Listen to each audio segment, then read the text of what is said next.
Hey, what's going on? Ryan here with Intersection Records. Happy Father's Day. Just a couple thoughts on Father's Day. Thought I'd give you some concerts and some things that my dad what we kind of listened to. My dad was born in 1946. He really grew up working. He didn't really have a 60s like some people did, going to college and listening to music and enjoying. He worked from 8 years old all the way through to graduating high school in 65, going off to the U.S. Army for 4 years, and then straight into work. But he did like music.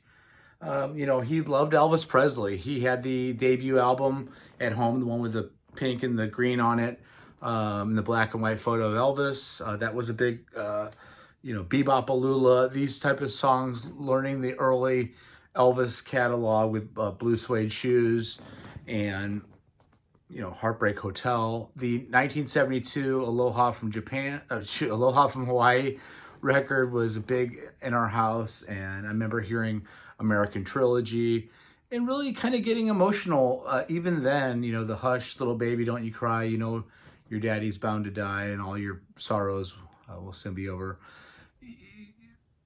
Elvis passing away, when I was five or 6 years old, that left an impression too. It was. I remember my parents going to see Neil Diamond and Elvis and leaving us home with babysitters and jacking around, with the babysitter. My dad liked Al Jolson. He liked some of that vaudeville stuff. He liked Frankie Lane, The Wanted Man, bullet in my shoulder, blood running down my chest. He liked Dylan. He liked some Dylan.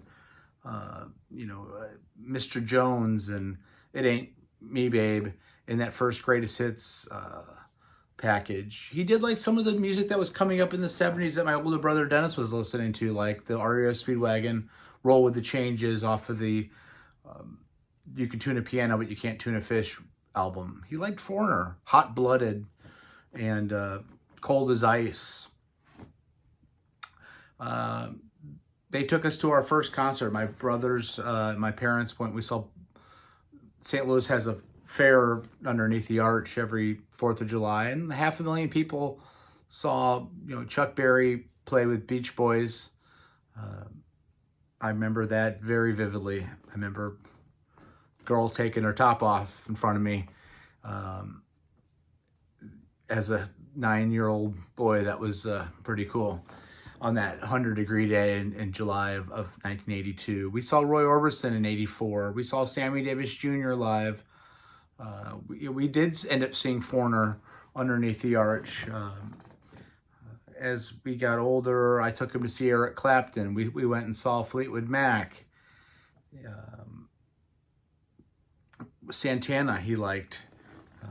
I remember when I was 9 or 10 years old, we were going out to LA, and the night before he played me the Jose Feliciano California Dreaming on vinyl, and just listening to that vocal, and how articulate and how different it was from the Mamas and Papas version.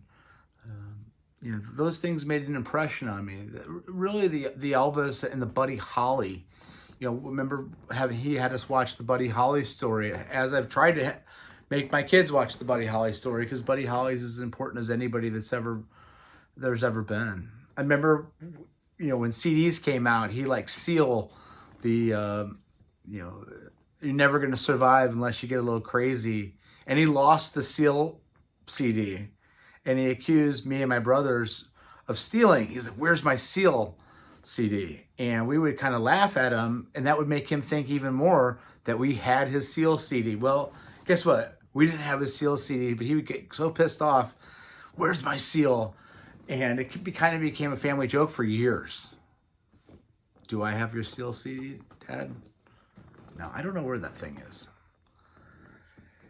But he liked things like that. He got into Van Morrison and would listen to those 90s albums. Like he said, he go listen to Philosopher's Stone, which was like a 1998 Van Morrison. So he would like certain things, Bee Gees, a little bit of some lighter music like Streisand and Neil Diamond and you know, he'd get on little kicks like that. My father-in-law, I got married 15 years ago. He was a huge ZZ Top fan, Joe. And we've seen ZZ Top probably 5 or 6, 7 times over the years. And Joe's been a great running partner to go to concerts with. We've seen Clapton's Crossroads. We've seen Santana. We've seen Tedeschi Trucks and Dick Dale. I think I may have gotten kicked out of Dick Dale.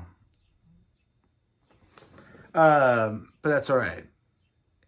You know, just a lot of fun to go to concerts with. My uncle up in Detroit area has been a big father figure as well, and a musical influence. Huge Jay Giles fan.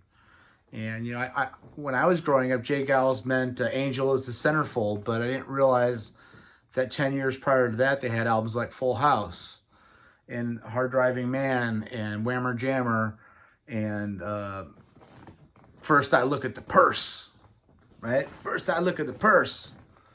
Just one of the great frontmen of all time, and Peter Wolf and Magic Dick on harp.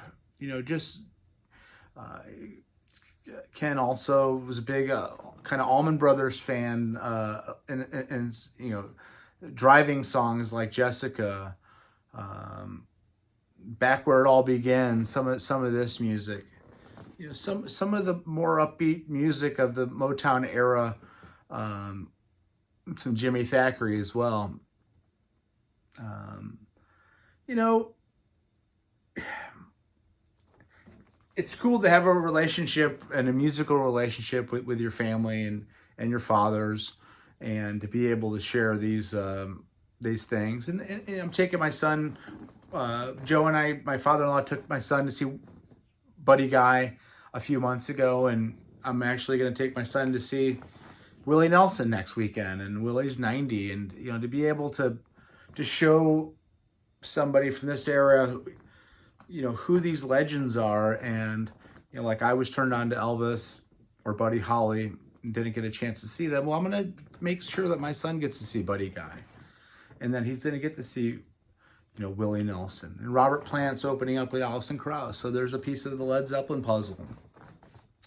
And you know, just being able to share and to be shared with some of these music that we love. So anyway, happy Father's Day, guys. Peace out. We'll catch you later.